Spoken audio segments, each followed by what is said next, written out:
গভীর পাহাড়ের গায়ে লুকিয়ে থাকা এই রহস্যময় দুর্গের নাম রেভেন রক। 1950-এর দশকে যখন পরমাণু যুদ্ধের আতঙ্কে বিশ্ব কাঁপছিল, তখনই তৈরি হয় এই বিশাল ভূগর্ভস্থ বাংকার। এখানে ঢুকতে হলে পেরোতে হবে দুইটা ভয়ঙ্কর বড় বড় দরজা, যার প্রতিটা 30 টনের বেশি ওজনের।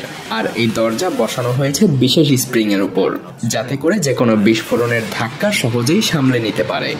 There's a glass door that was 3.5 foot thick that weighed 30 tons. You go through like an airlock. They have two of those doors, and then you walk in. ভেতরে আছে 5টা বিশাল ভবন, প্রতিটাতে 15টা করে তলা। এতটাই বড় যে এখানে একসঙ্গে কাজ করতে পারে হাজারেরও বেশি মানুষ।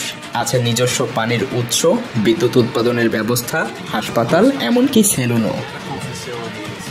Emergency command and communication links to the U.S. military all around the world. এটা এমনভাবে তৈরি যে সরাসরি পরমাণু হামলা হলেও ভেতরে থাকা মানুষগুলোর কিছুই হবে না। এখানেই জরুরি মুহূর্তে আশ্রয় নিতে পারবে মার্কিন সরকারের উচ্চপদস্থ কর্মকর্তারা। এটা আসলে দ্বিতীয় পেন্টাগন, যার অস্তিত্ব নিয়ে সাধারণ মানুষ বছরের পর বছর ধরে কিছুই জানতো না। তবে সবচাইতে আশ্চর্যের বিষয় হলো প্রতিদিনই এখানে কাজ চলছে, কিন্তু কি নিয়ে কাজ চলছে তা নিয়ে কখনো কেউ স্পষ্ট ধারণা দিতে পারেনি।